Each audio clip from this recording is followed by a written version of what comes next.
नमस्कार। एक 28 वर्षीय युवक की कुंडली हमारे सामने है। 24 नवंबर 1992 प्रातः 11:40 पर आपका जन्म हुआ है। आपकी कुंडली मकर लगन की कुंडली है और चंद्रमा वृश्चिक राशि में बैठा हुआ है। लगन से हम शुरुआत करते हैं इस हॉरोस्कोप की। लग्नेश लगन में बैठा है।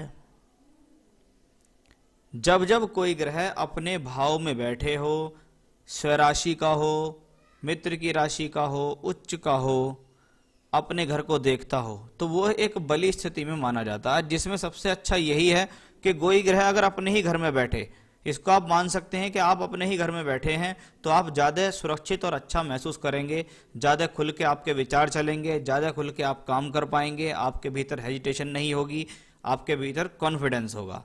आप घर से दूर हैं, लोगों के बीच में है, तो थोड़ा हेजिटेशन भी होती है, व्यक्ति अपने आप को सिक्योर महसूस नहीं करता, उसको चिंता रहती है घर के और परिवार के बारे में भी। वहीं लग्नेश जब लगन में हो तो ये सारी चीज़ें उसके अंदर आ जाती हैं। व्यक्ति पॉजिटिव हो जाता है, बहुत सकारात्मक होता है, जीवन में किसी भी परिस्थिति से लड़ने की क्षमताएं उस व्यक्ति के भीतर आती हैं। लग्नेश लगन में है, मान सम्मान दिलाता है। लग्नेश लगन में है, अच्छा स्वास्थ्य, अच्छी आयु को देने वाला प्लेनेट है। शनि लगन में बैठकर शश नामक महापुरुष योग बनाते हैं। इसका मतलब है शनि से संबंधित कारकत्व में वृद्धि होगी, जनता से सहयोग मिलेगा, जनता से लाभ मिलेगा, गरीब वर्ग, मजदूर वर्ग, ऐसे लोगों के आप काम आएंगे, उनको आप काम देंगे, उनसे आपको लाभ प्राप्त होगा। ये एक अच्छा संकेत यहाँ दिखाई दे रहा है। कभी कभी ऐसे लोग जीवन में राजनीति के क्षेत्र में जाने की भी इच्छा रखते हैं या राजनीतिक दखल अंदाजी ऐसे लोगों के जीवन में देखी जाती है। लगन के ऊपर मंगल का प्रभाव है। मंगल सप्तम भाव में बैठा है। नीच का मंगल मंगल दोष बनाता है। आप मांगलिक हैं, मंगल लगन को दृष्टि दे रहा है।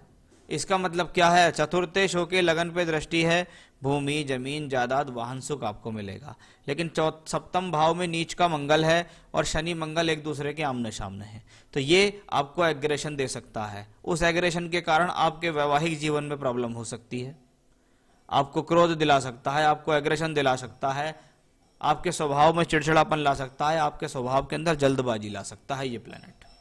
क्योंकि मंगल एकादशेश भी है और सप्तम में बैठा है, तो आपकी इच्छाओं में वृद्धि करता है। ऐसा व्यक्ति जीवन में चाहता है कि मेरे पास ये भी हो, जो उसको प्राप्त हो जाता है तो उसकी अगली इच्छाएं शुरू हो जाती हैं। तो ये इच्छाओं में वृद्धि करने का हाउस भी है। लेकिन यहाँ आपको अपनी बॉडी लैंग्वेज, अपने एग्रेशन, अपनी वाणी, सभी पर संयम रखना होगा, क्रोध से बचना होगा।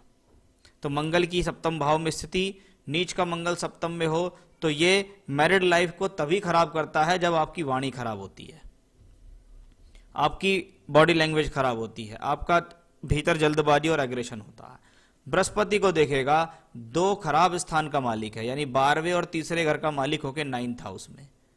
यानी बृहस्पति वो ग्रह है जो अपनी दशा अंतरदशा के अंदर आपको ट्रांसफर करा सकता है, स्थान परिवर्तन करा सकता है, दूर स्थानों से जोड़ सकता है, क्योंकि ये भाग्य स्थान में बैठा। और भाग्य चमकाने के लिए जब तक आप घर से दूर, बाहर, स्थान परिवर्तन, दूर के लोगों से नहीं जुड़ेंगे, तब तक ये बृहस्पति आपको फल नहीं देगा।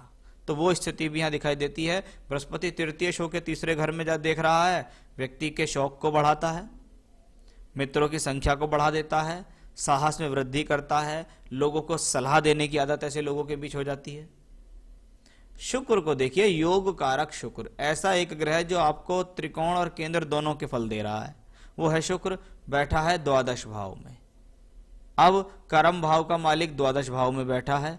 फिर से इंडिकेशन है कि आप अपनी प्रोफेशनल लाइफ में अपने कोई भी चीज़ अगर आपके पास है, आप मैन्युफैक्चरिंग करते हैं, आप बनाते हैं, आपके पास कुछ चीज़ें हैं, तो जिनका प्रयोग आप दूर स्थान से जुड़कर करते रहेंगे, उतना आपके लिए अच्छा होता चला जाएगा। ये शुक्र योग कारक है, अपनी दशा अंतरदशा में आपको बहुत सुंदर परिणाम देगा, अच्छी प्रोफेशनल लाइफ देगा, बुद्धि देगा, धन देगा, संतान देगा।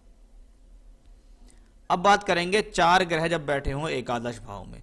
एकादश भाव प्राप्तियों का भाव है, सोर्स ऑफ इनकम देने वाला भाव है। वहां पर बैठा है चंद्रमा और सूर्य।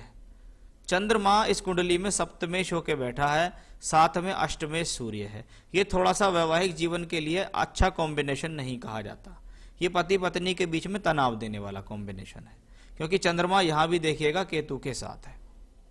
शुक्र विवाह का कारक होके नवांश में लग्नेश होके नीच का होके बैठा है।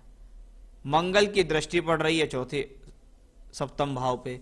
तो जो ये तो है कि भी मंगल की दृष्टि का मतलब है हस्बैंड वाइफ के बीच में प्रॉब्लम देना, लेकिन मंगल अपने ही घर को देखता है तो एक स्थिति पे आकर स्थितियां सुलझ जाती हैं, वो विवाद ज्यादा नहीं बढ़ पाता। अब चंद्रमा जैसा ग्रह जब नीच का हो और सूर्य राहु के साथ हो जाए तो ये दोष है। एक तो अमावस्या का चंद्रमा, अमावस का चंद्रमा मानसिकता के लिए अच्छा नहीं होता। अमावस्या का चंद्रमा व्यक्ति को भीतर से डर देता है। व्यक्ति मेहनत कर रहा है, काम कर रहा है, लेकिन कहीं ना कहीं उसके भीतर हमेशा डर रहता है। जब भी उसके सामने कोई स्थिति आ जाती है तो उसका मन थोड़ा घबरा जाता है। वो तो अच्छी बात यह है कि आपका लग्नेश लगन में बैठा है तो आपको मजबूती दे देगा, लेकिन ये घबराहट देने वाला कॉम्बिनेशन है, क्योंकि नीच का चंद्रमा विचारों में नकारात्मकता देता है, मानसिकता में परेशानी देता है, टेंशन देता है, अंदरूनी रूप से डर और परेशानी भी देता है। राहु उसके साथ है तो सूर्य और चंद्रमा पे राहु यहां ग्रहण लगाने का प्रयास कर रहे हैं। बुध वहां है, भाग्य स्थान का मालिक है, लेकिन वक्री है, छठे घर का मालिक भी है। इसलिए यह कॉम्बिनेशन पहली नजर में देखो कि एकादश भाव में 4 ग्रह हैं, लाभ प्राप्तियों का भाव है, सोर्स ऑफ इनकम देगा, मल्टीपल सोर्स ऑफ इनकम देगा। आप एक नहीं 1 2 3 तरीके से पैसा कमा सकते हैं जीवन में, लेकिन वहीं तनाव के हिसाब से, मेंटेलिटी के हिसाब से, नकारात्मकता के हिसाब से ये कॉम्बिनेशन अच्छा नहीं है। नवांश कुंडली में ग्रहों की स्थिति हमने देखी, दशमांश में भी पोजीशन ठीक ही है ग्रहों की। दशा चल रही है आपको बुध की, कि बुध की महादशा आपको लंबे समय से चल रही है।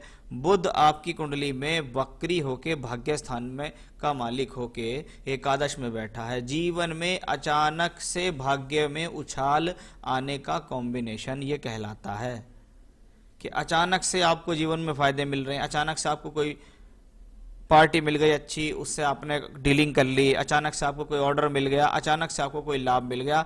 वैसा यहाँ बुध का कॉम्बिनेशन है, क्योंकि बुध यहाँ भाग्येश होके यहाँ है, इसलिए बुध सोर्स ऑफ इनकम देने वाला प्लेनेट भी है। दशमांश में देखेंगे तो बुध फिर से भाग्येश होके, लेकिन इस बार अष्टम में गया।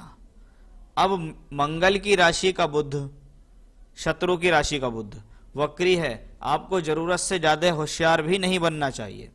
आप जब भी कोई बड़ा डिसीजन लें उसमें बड़ों की अपनी सलाह अवश्य लें, क्योंकि ऐसी स्थिति में व्यक्ति को ये लगता है कि शायद तुम ही जो कर रहे हो वो सबसे सही है, उसी में उसको प्रॉब्लम हो जाती है। अब अंतरदशा आई आपको शनि की, शनि लग्नेश होके लगन में बैठा है। अच्छी बात है, लग्नेश लगन में है, शनि दशमांश में भी लग्नेश होके 3rd हाउस में है। उसको बृहस्पति, चंद्रमा और सूर्य देखते हैं। बृहस्पति 12वें तीसरे का मालिक, चंद्रमा सप्तम का मालिक, सूर्य अष्टम का मालिक, और ये सब शनि को देख रहे हैं।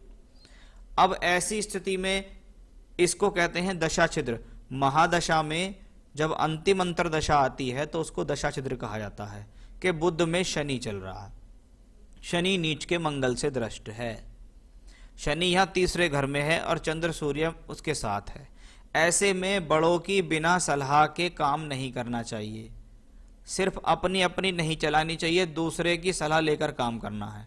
अगर आप जीवन में कोई भी बहुत बड़ा रिस्क या कोई नया एक्सपेंडिचर करने जा रहे हैं तो उसके प्रति सोच लीजिएगा, क्योंकि जब ग्रह तीसरे घर में हो और उसके साथ ये ग्रह भी इसको देखते हो तो ये आपको लॉस भी दे सकता है।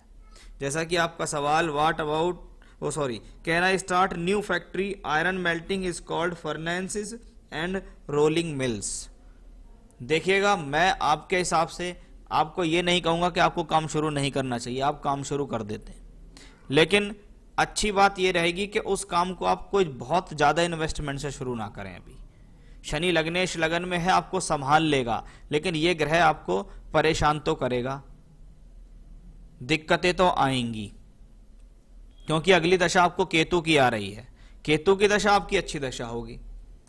2023 के बाद जो केतु आएगा, केतु देखिए यहाँ 10th हाउस में बैठा है, शुक्र की राशि में बैठा है, तो केतु की दशा तो आपको अच्छी जाएगी। लेकिन अभी जो दिखाई देता है वो ये कहता है कि दशा छिद्र जब जब चले व्यक्ति को अपने आप पर संयम रख लेना चाहिए, अपने क्रोध पर संयम रख लेना चाहिए, अपनी जल्दबाजी पर संयम रख लेना चाहिए, बड़े निर्णय लेने से पहले सोचना चाहिए। क्योंकि ऐसे निर्णय आपके लिए परेशानी देने वाले हो सकते हैं। तो सोच समझ के आपको कार्य करना है, 2-4 लोगों की सलाह कर लो, फिर आप इस कार्य में इन्वेस्ट करना। What about my business and career and wealth and health also? बुध की दशा है, मैं कह सकता हूं कि छोटे मोटे रोग आपको परेशान कर सकते हैं, पेट से संबंधित समस्याएं आपको दे सकते हैं। आगे दशा केतु की आ रही है, जो प्रोफेशनली ठीक है, प्रोफेशन ठीक होगा तो वेल्थ भी होगी, पैसा भी जीवन में होगा। पैसे के हिसाब से कुंडली अभी भी ठीक है और भविष्य में भी आगे जो दशा आ रही है वो आपके लिए अच्छी ही आ रही है, तो मुझे उसकी कोई प्रॉब्लम नहीं लगती। मैं आपके हॉरोस्कोप में 2 चीजों की कमी देखता हूं। पहला, एक तो आपका चंद्रमा अच्छा नहीं, आपके डिसीजंस गलत हो सकते हैं, मानसिकता में समस्या आ सकती है, नेगेटिविटी आ सकती है। मंगल देख रहा है नीच का होकर लगन को और सेकंड हाउस को, जल्दबाजी से बचना होगा। मंगल की राशि में बुध वक्री होके है, व्यक्ति अपने आप को कभी कभी सुपीरियर समझना शुरू कर देता है कि यार मेरे से ज्यादा स्मार्ट या मेरे से ज्यादा तेज बुद्धि किसी में नहीं है। तो ये 2-3 कमियां हैं आपके चार्ट की जो आपको सुधारनी होंगी, बड़े हिसाब से आपको चलना होगा। उसके अलावा रोज नियम बना लीजिए आप कि आपको रुद्राष्टकम का पाठ करना है। ये भगवान शिव के लिए होता है, ये आपके चंद्रमा को और सूर्य चंद्रमा पर जो दोष लगा हुआ है राहु का, उसको दूर करेगा। रुद्राष्टकम का 3 बार पाठ करना है, उसके अंदर 8 श्लोक हैं, वो आपको 3 बार पढ़ने हैं। सोमवार को भगवान शिव के मंदिर जाके उनको जल चढ़ाना है। ओम नमः शिवाय का मानसिक जाप आप कर सकते हैं, आपके लिए बहुत अच्छा रहने वाला है।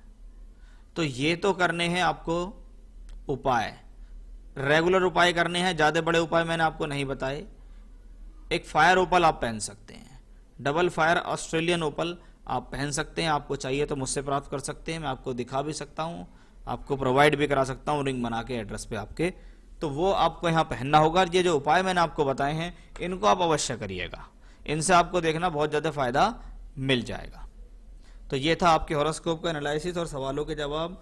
ओवरऑल कुंडली अपने आप में काफी बेहतर है, आप जीवन में अच्छी खासी तरक्की करेंगे। नमस्कार।